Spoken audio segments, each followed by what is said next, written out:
That screen. It breathes, doesn't it? It has a pulse. You feel it in your own chest.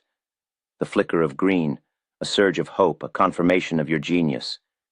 The stab of red, a jolt of ice in your veins, the whisper of doubt that grows into a roar.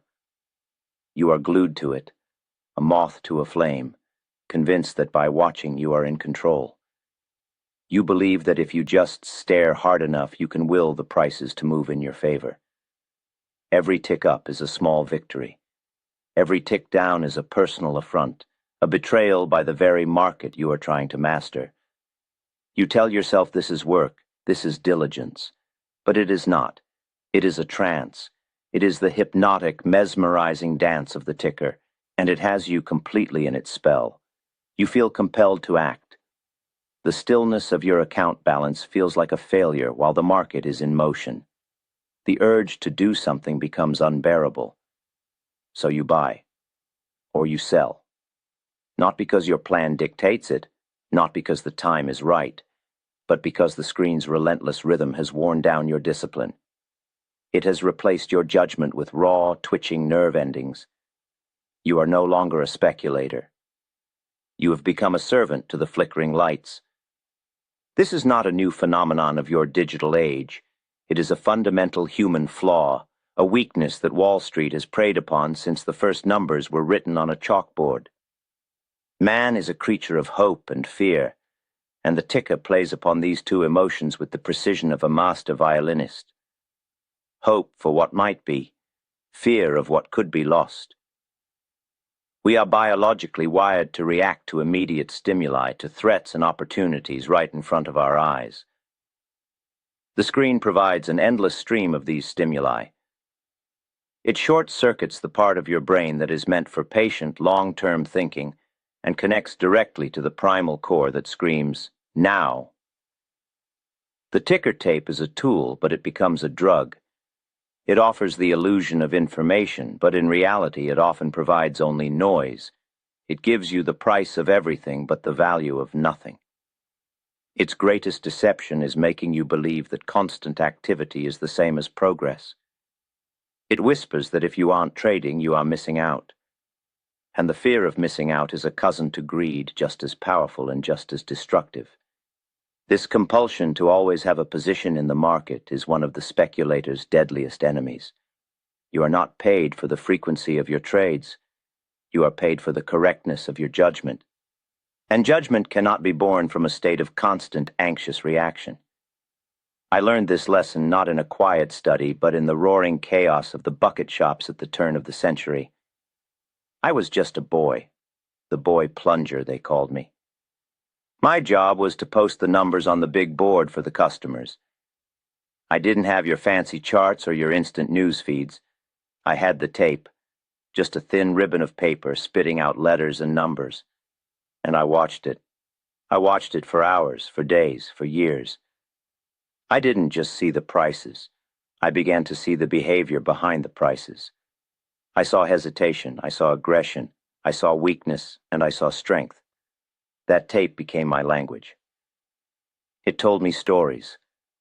I learned to read the tape so well that I could anticipate the small moves, the jiggles. I made my first $1,000 by the time I was 15, betting on these fluctuations. I was a tape reader, pure and simple. The flicker of the numbers was my entire universe. And it worked, for a time. It worked in the context of the bucket shop, where the game was about small, immediate movements. But when I came to New York to trade in a legitimate house on the great stock exchange, I found that my tape-reading skills, while valuable, were also a profound handicap. I was so attuned to the minor movements, so hypnotized by the tape's immediate story, that I often missed the great sweeping changes, the primary trends where the real money was made. I would see a stock rally for several points, and remembering its past behavior on the tape, I would sell it, expecting a reaction. But the stock would keep going, marching upward as part of a great bull market. I had caught the wiggle, but I had missed the wave. My focus was too narrow. The ticker had me looking at the trees while a whole forest was on the move. I would sit for hours, my eyes burning, my mind a blur of fractions and quotes. I felt that if I left my chair, I would miss the one big chance. This led to impatience. I would force trades that weren't there simply because I was in the office and felt I ought to be doing something. I was paying for the privilege of trading instead of waiting for the market to pay me for my patience. The hypnotic effect of the tape made me trade far more than was necessary or wise. The result was a string of losses, a depletion of capital, and a profound frustration. I was right about the market's general direction, but the ticker's siren song made me trade all wrong. If you want to understand the true psychology of speculation, you must read the one book that defines the game. I'm talking about Reminiscences of a Stock Operator. It is not historical. It is a permanent education in human nature and market cycles. The book is pure truth. Get your copy today. The link is in the description below. The greatest breakthroughs in my career came not when I was staring at the tape, but when I was far away from it. I would go on fishing trips for weeks at a time. I would sit in a boat with nothing but the sky and the water, and I would think. I would review my mistakes not as bad luck, but as errors in my own thinking. Away from the constant chatter of the ticker, the larger picture would come into focus. I could see the great currents moving underneath the surface ripples. I realized that my job was not to scalp a point here and there. My job was to identify the beginning of a major move, take a substantial position, and then sit tight.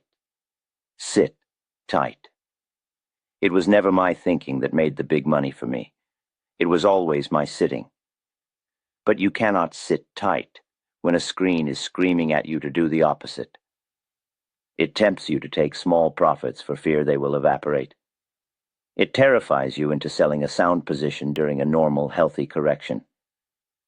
The modern version of this disease is 1,000 times more virulent than what I faced.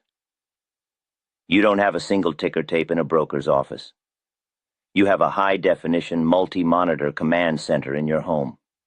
You have a ticker in your pocket, your smartphone, a personal bucket shop whispering temptations and anxieties into your ear every second of the day. You have financial news channels creating a sense of constant crisis and unmissable opportunity.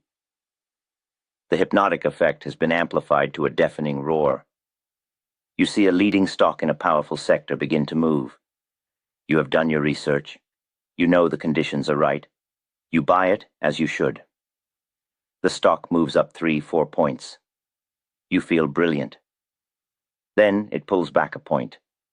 The red number on your screen flashes. Doubt creeps in. The financial news mentions a vague rumor about the industry. The screen shows sellers are stepping in. The hypnotic flow of red numbers paralyzes your judgment. The fear of losing that small 4-point profit becomes all-consuming. So you sell. You snatch your little profit, breathing a sigh of relief. And then you watch, in agony, as the stock finishes its minor correction and proceeds to climb another 50 points over the next 6 months. You were right about the stock. You were right about the trend. But you were defeated by the screen. You let the meaningless, minute-to-minute noise distract you from the profound, profitable silence of the trend. You won a tiny battle at the cost of losing the entire war. This is the curse of the screen watcher. You are perpetually focused on what is happening now, which prevents you from positioning yourself for what is most likely to happen next. The remedy is as simple to state as it is difficult to practice. Do your work when the market is closed. The quiet hours of the evening and the weekend are for study, for analysis, for forming your battle plan. This is when you study the behavior of market leaders, the health of various sectors, and the general market trend. This is when you identify your pivot points, the specific price levels that will signal the start of a true move along the line of least resistance. Your plan must be clear. If the S&P 500 holds this level and this leading stock breaks through its consolidation high of X with volume, I will buy. My initial stop will be at Y. I will not be shaken out by a 1 or 2 point wiggle. You write this down. You commit to it. Then, when the market opens, your job is not to interpret the frantic dance of the ticker. Your job is to execute your plan. You become a soldier carrying out orders, not a general trying to divine strategy in the heat of battle. If the conditions of your plan are met, you act. If they are not, you do nothing. You sit on your hands. You have the patience and the fortitude to wait. You might go days, even weeks, without making a single trade. The sucker feels that he must trade every day. The professional understands that the time to trade is rare and the time to wait is common. Turn off the noise. Stop watching the financial circus on television.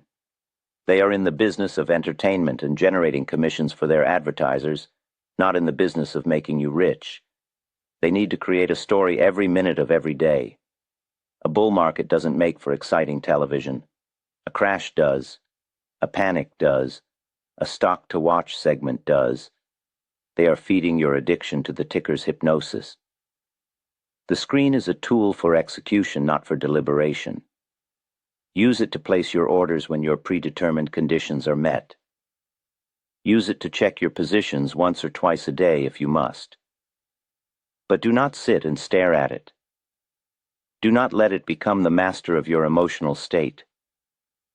Every time you feel that pull, that urge to check the prices again, that anxiety about a small move against you, recognize it for what it is. The hypnotic gaze of the ticker trying to lull your reason to sleep. When you feel this happening, get up. Walk away from your desk. Go outside. Read a book. Do anything that disconnects you from that flow of numbers. Your greatest insights will not come from the screen.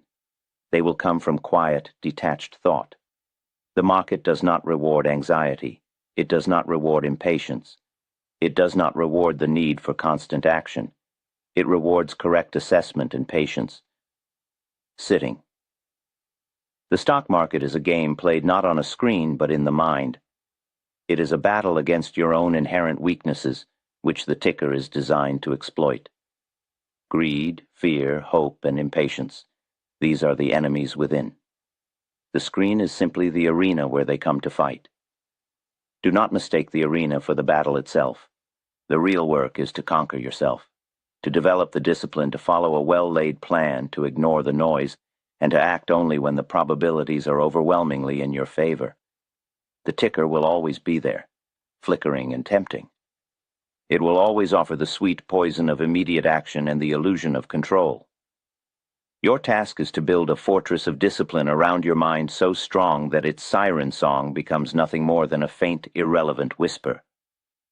Turn off the screen and turn on your brain.